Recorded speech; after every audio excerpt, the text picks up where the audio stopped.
सामान्य साथियों, नमो बुद्धाय, जय भीम। हमेशा की भांति एक बार पुनः हम लेकर आ गए हैं डॉक्टर अंबेडकर संदेश। आज का डॉक्टर अंबेडकर संदेश हम बाबा साहब का ऐसा स्पीच लेकर आप सभी के समक्ष उपस्थित हुए हैं जो बाबा साहब डॉक्टर अंबेडकर संपूर्ण वाङ्मय खंड 40 का हिस्सा आप चाहे जितने अच्छे शब्द पढ़ लें, सुन लें या बोल लें, ये शब्द आपका भला तब तक नहीं करेंगे जब तक आप इन्हें अपने जीवन में उपयोग में नहीं लाते। तथागत बुद्ध के सुंदर से विचार के साथ बाबा साहब कहते हैं कि कानून और व्यवस्था राजनीतिक शरीर की दवा है और जब राजनीतिक शरीर बीमार पड़े तो दवा जरूर दी जानी चाहिए। इसी सुंदर से कोटेशन के साथ शुरू करते हैं आज का डॉक्टर अंबेडकर संदेश, जो कि प्रसारित किया जा रहा है स्थान Buddha Bodhisattva Ambedkar international centre, BBIC, Sarnath, Varanasi, राज्य उत्तर प्रदेश, देश भारत से। विषय है संविधान की नीति का कड़ाई से पालन करें। बाबा साहब डॉक्टर अंबेडकर संपूर्ण वाङ्मय खंड 40 पृष्ठ संख्या 186 से 187 तक हम लेकर आ गए हैं सुंदर सा डॉक्टर अंबेडकर संदेश। बाबा साहब कहते हैं कि बौद्ध धर्मियों की मशहूर परिषद में हिस्सा लेने के बाद कोलंबो से लौटते समय कानून मंत्री डॉक्टर बाबा साहब अंबेडकर का दिनांक 10 जून 1950 को त्रिवेंद्रम के लेजिस्लेटिव चैम्बर में भाषण हुआ।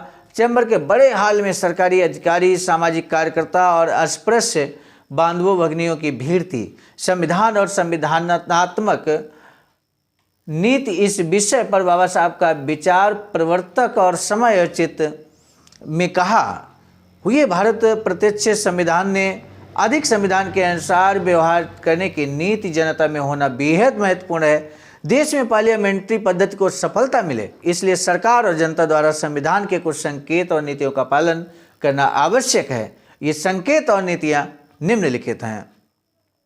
सामान्य साथियों, बाबा साहब के ही शब्दों में आज हम आपको बताने जा रहे हैं संविधान नीति क्या है। बाबा साहब कहते हैं कि सरकार बनाने की पद्धति के बारे में आदर, कानून का पालन, अलग से की आदत और बहुसंख्यकों के लिए बने नियमों का पालन करें। इसी प्रकार सरकार को भी निम्नलिखित नीतियों का पालन करना होगा, खुद सोचना होगा। देश की बहुसंख्यक जनता का अपने पर से विश्वास डिग जाने की बात ध्यान में आने के बाद संविधान की नीति का अनुसरण करते हुए सरकार को अपने अधिकार का त्याग करना चाहिए। अल्पसंख्यकों के बारे में आदर की भावना रखनी चाहिए और अंतिम बात यह है कि राज्य का प्रशासन निष्पक्ष हो। अपने समाज के लोगों का रहन सहन, उनकी सोचने की क्षमता आदि बातों को ध्यान में रखते हुए केवल सैद्धांतिक दृष्टिकोण पर ध्यान केंद्रित कर संविधान बनाने के कारण विश्व के कई संविधान असफल रहे हैं। अधिकार प्राप्त लोगों को एक बात ध्यान में रखनी चाहिए कि संविधान बनाने और राज्य चलाने का जो अधिकार उन्हें प्राप्त हुआ है वह कुछ शर्तों के साथ लोगों द्वारा ही उन्हें दिया जाता है। सरकार अच्छा काम करेगी ये सोचकर ही ये अधिकार दिए जाते हैं। वे अगर इस शर्त को पूरा नहीं कर सकते तो सरकार को अपने अधिकार स्वतः छोड़ देने चाहिए। सरकार अल्पसंख्यकों का आदर करे, अल्पसंख्यकों को अपने विचार रखने का मौका मिलना चाहिए। उसी तरह प्रशासन का निष्पक्ष होना जरूरी है। ब्रिटिश जनता किसी भी राजनीतिक पार्टी की योग्यता का मूल्यांकन उसके गुणों से करती है, इसीलिए और कोई पार्टी सत्ता में आती है तो उसे खुश रखना होगा, जैसी स्थितियां वहां आती ही नहीं। सामान्य साथियों, यहाँ पर बाबा साहब कंपेयर कर रहे हैं ब्रिटिश पार्लियामेंट्री और भारत की जो सरकार है उस दोनों में कंपेयर करते हुए आगे बात कहते हैं। बाबा साहब कहते हैं कि उदाहरणों से पता चला है कि भारत में महत्वपूर्ण पदों पर बैठी पार्टियां कुछ लोगों को खास सहूलियतें देती हैं। पुरानी नुकसानदेह प्रवृत्तियों को मात देते हुए क्षुद्र वृत्ति और जाति भावनाओं को मन से दूर कर देश में तानाशाही नहीं पनपेगी और किसी प्रकार लोग परेशान नहीं होंगे। इस बात का ध्यान रखते हुए लोगों को अपना व्यवहार करना चाहिए। उम्मीद है कि लोग इन बातों का अनुसरण करेंगे। आज बाबा साहब ने कितनी बड़ी बात यहाँ पर कही है कि संविधान नीति का पालन होना चाहिए, यानी कि भारत के अंदर जो संविधान है, भारतीय संविधान है, इसका अनुसरण किया जाना चाहिए। ये बाबा साहब यहाँ पर कहने की कोशिश कर रहे हैं। सामान्य साथियों, ये हमें भी वर्तमान परिदृश्य में देखना होगा, क्या हमारा भारतीय संविधान पूरी तरह सुरक्षित है और पूर्ण रूप से लागू है देश के अंदर या नहीं है। इस पे बहुत गंभीरता से सजग और सतर्क नज़र बनाए रखनी होगी। वोट की ताकत हम सभी के पास है। समय समय पर इस वोट की ताकत हमें ऐसी दिशा में करने की आवश्यकता होती है जहां पर संविधान हमारा सुरक्षित हाथों में हो।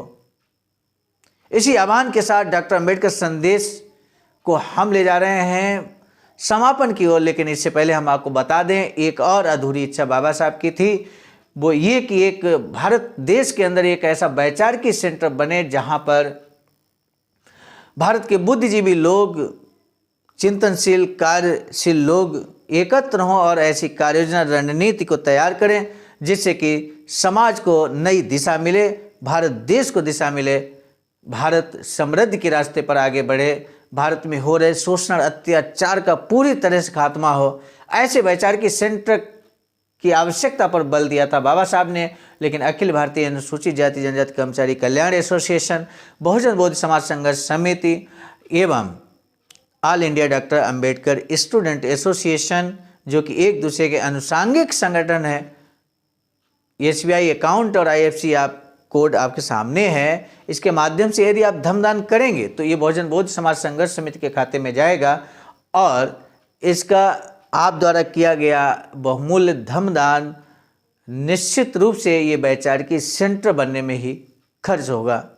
साथ ही साथ आपका नाम शिलालेख में भी दर्ज किया जाएगा। आने वाली जनरेशन, आने वाली पीढ़ियां आपका नाम देखकर निश्चित तौर पर गौरवान्वित महसूस करेंगी। इसी आह्वान के साथ सम्मानित साथियों, आज के डॉक्टर अंबेडकर संदेश को हम यहीं पे समाप्त करने की ओर बढ़ रहे हैं। लेकिन उससे पहले हम आपको बता दें, आज का डॉक्टर अंबेडकर संदेश हम आप तक लेकर आए थे प्रेरणा स्रोत मिशन नायक परम आदरणीय बुद्ध मित्र मुसाफिर सर, राष्ट्रीय महासचिव आवाज का नई दिल्ली, एवं संकलनकर्ता के रूप में परम आदरणीय विजय कुमार बौद्ध जी, प्रांतीय कोषाध्यक्ष आवाज का बिहार। प्रस्तुतकर्ता के रूप में मैं स्वयं सर्वजीत आर्या, राष्ट्रीय कोषाध्यक्ष आवाज का नई दिल्ली। पुनः नए डॉक्टर अंबेडकर संदेश के साथ मिलेंगे, तब तक के लिए सादर नमो बुद्धाय, जय भीम।